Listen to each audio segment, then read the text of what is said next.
Hello बच्चों, कैसे हो? आई होप अच्छे होगे। आज सकट चौथ है।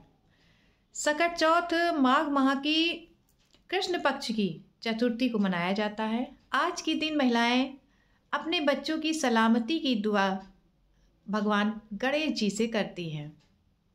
शाम को बहुत सी महिलाएं निर्जला व्रत रहती हैं और शाम को चंद्रमा को अर्घ देकर अपना व्रत का पालन करती हैं। इसमें 3 कहानियाँ आती हैं। सकट चौथ की जो कहानियाँ हैं वो 3 हैं। आपकी श्रद्धा के अनुसार आप कोई भी कहानी सुन सकते हैं और चाहे तो 3 ही सुन लीजिए। सभी में सकट माता की महिमा का वर्णन किया गया है। तो पहली कहानी आती है गणेश भगवान की। माँ पार्वती के पुत्र गणेश थे, सबको पता है। माँ पार्वती ने अपनी योग माया से गणेश जी को जन्म दिया था। भगवान शंकर इसके बारे में नहीं जानते थे। माता पार्वती ने कहा, पुत्र मैं स्नान करने जा रही हूँ और किसी को भी अंदर मत आने देना, द्वार पे खड़े हो जाओ। गणेश भगवान द्वार पे खड़े। संजोग की बात, भगवान शंकर आ गए। गणेश जी ने उनको अंदर नहीं जाने दिया। माता की आज्ञा का पालन जो कर रहे थे, शंकर भगवान को अपना अपमान महसूस हुआ। उन्होंने बालक से कहा, मुझे अंदर जाने दो। तुम कौन हो? उन्होंने कहा, मैं माँ पार्वती का पुत्र हूं। शंकर भगवान कहते हैं, मैं पार्वती का पति हूं, मुझे अंदर जाने दो। पर गणेश भगवान ने उनकी आज्ञा का पालन नहीं किया। भगवान शंकर नाराज हो गए, इतना क्रोधित होने लगे शंकर भगवान की, उन्होंने त्रिशूल चलाकर गणेश भगवान का सिर धड़ से अलग कर दिया। माँ पार्वती ने जब अपने स्नान घर के बाहर शोरगुल सुना तो निकल के आई। देखा कि अरे, उनका पुत्र मरा हुआ पड़ा हुआ है, उसकी गर्दन अलग है। पार्वती माता ने कहा कि शिव जी मेरे पुत्र को जीवित करें, अन्यथा मैं अपने प्राण त्याग दूंगी। शिव जी ने अपने दूतों से कहा कि जाओ भाई, जो भी पहला व्यक्ति तुमको आता दिखाई दे उसका सर काट के ले आओ। संयोग की बात कि दूतों को पहला व्यक्ति एक हाथी दिखा। उन्होंने हाथी का सर काट के शिव जी को प्रस्तुत किया। शिव जी ने हाथी के सिर को गणेश जी के धड़ पे लगा दिया और तब से गणेश भगवान गजानन कहलाने लगे। गजानन जानते हो बच्चों? गजानन हाथी का पर्याय वाची शब्द है। इस प्रकार से शिव जी ने बालक गणेश को दूसरा जीवन दिया। जिस प्रकार से गणेश जी की रक्षा हुई, माँ पार्वती के पुत्र गणेश जी की रक्षा भगवान शंकर ने की, उसी प्रकार से सभी माताओं के पुत्र अजर अमर रहे। इसलिए सकट चौथ को गणेश जी की पूजा अर्चना की जाती है और सभी पूजा में, हर प्रकार की पूजा में गणेश जी की पूजा सबसे पहले की जाती है। दूसरी कहानी सुनते हैं। एक गांव था,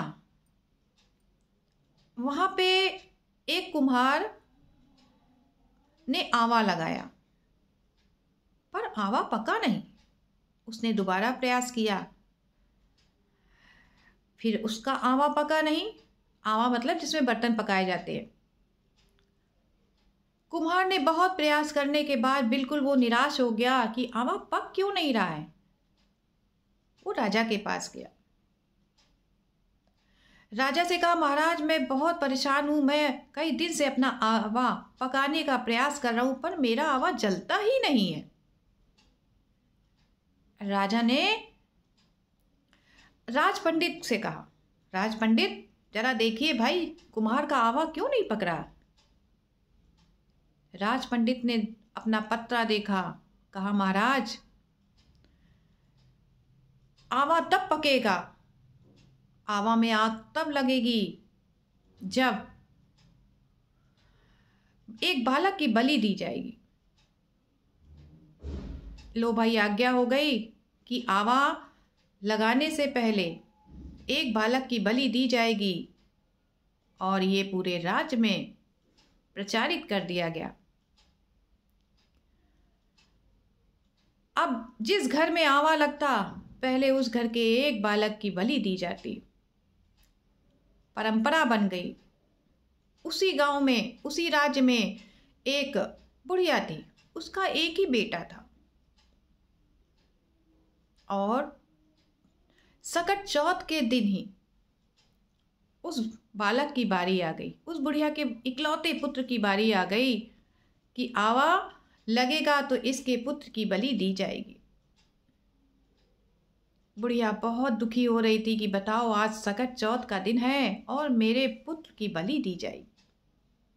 उसने सकट माता का स्मरण किया, ध्यान किया, और अपने पुत्र को सकट की सुपारी और धूप का बीड़ा देकर बेटे को विदा करते समय कहा कि बेटा, सकट माता का स्मरण करना, वो तुम्हारी रक्षा करेंगी।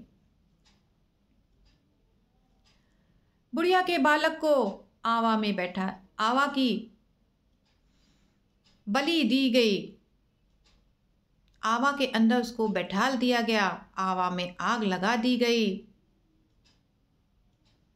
और सकट माता की कृपा से आवा, जो कई दिन लगते थे आवा को पकने में, वो एक ही रात में पक गया। सुबह कुम्हार ने देखा कि अरे, मेरा आवा तो पक गया। आवा खोल के देखा, उसके अंदर से बुढ़िया का बेटा जीवित निकल आया। सकट माता की कृपा से बुढ़िया का बालक स्वस्थ था। सब सकट माता की जय जयकार करने लगे, और सकट माता ने अपनी कृपा से सभी मृत बालकों को जीवित कर दिया। तो जैसे सकट माता ने उस बुढ़िया के बालक की रक्षा की, उस गांव के बालकों को पुनः जीवित कर दिया, उनको दीर्घायु दी, वैसे ही इस कथा को सुनने वाले सभी माताओं के पुत्रों को सकट माता अपनी छत्र छाया में रखे। तीसरी कहानी सुनते हैं। एक नगर था, वहां पे एक बुढ़िया थी। बुढ़िया बहुत गरीब थी और दृष्टिहीन भी थी। दृष्टिहीन मतलब अंधी थी। उसका एक बेटा था और एक बहू थी। वो रोज गणेश भगवान की पूजा करती थी। रोज उसने पूरी उम्र अपनी गणेश भगवान की पूजा करते हुए बिता दी थी।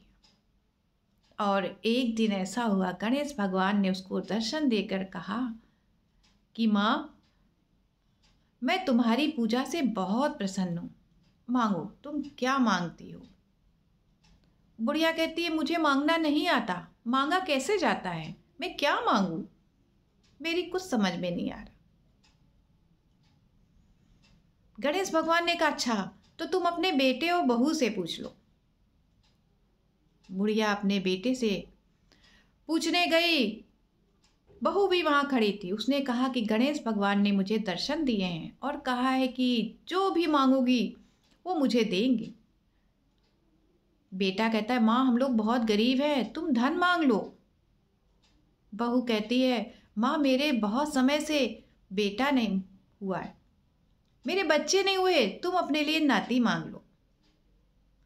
बुढ़िया ने कहा, ये लोग तो सिर्फ अपने अपने बारे में सोच रहे हैं, मेरे बारे में तो कोई सोच ही नहीं रहा है। फिर उसने अपने पड़ोसियों से सलाह की। पड़ोसियों ने कहा कि देखो, तुम्हारी उम्र अब हो चली है, तुम ऐसा करो, तुम कुछ अपने लिए मांगो। तुम अपनी आंखों की रोशनी क्यों नहीं मांग लेती, जिससे तुम्हारी बाकी उम्र आराम से कट जाए, तुम भी दुनिया देख लो। बुढ़िया की बात कुछ समझ में आई तो उसने गणेश जी से कहा कि गणेश भगवान, अगर आप मुझे देना चाहते हैं तो 100 करोड़ की माया दें, निरोगी काया दे, अमर सुहाग दे, आंखों की रोशनी दे। 100 करोड़ की माया दे, निरोगी काया दे, अमर सुहाग दे, आंखों की रोशनी दे, नाती दे, पोता दे, सब परिवार को सुख दे, अंत में मुझे मोक्ष दे। गणेश भगवान कहते, अरे बुढ़िया माता, तुमने तो मुझे ठग लिया, लेकिन फिर भी तुमने जो मांगा है वो मैं तुम्हें सब देता हूं। और गणेश भगवान की कृपा से उस बुढ़िया को वो सब कुछ मिला जो उसने मांगा। इसी प्रकार से सकट चौथ का व्रत रखने वाली महिलाओं को, उनकी पूजा उपासना करने वाली हर व्यक्ति को गणेश भगवान वो सब कुछ दे जो वो चाहते हैं।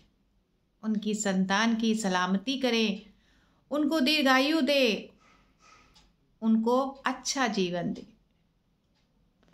तो जय हो सकट माता की, जय हो गणेश भगवान की। तो बच्चों, ये कहानी आप अपनी मम्मी को जरूर सुनाइएगा। तब तक के लिए आपको ढेर सारे आशीर्वाद।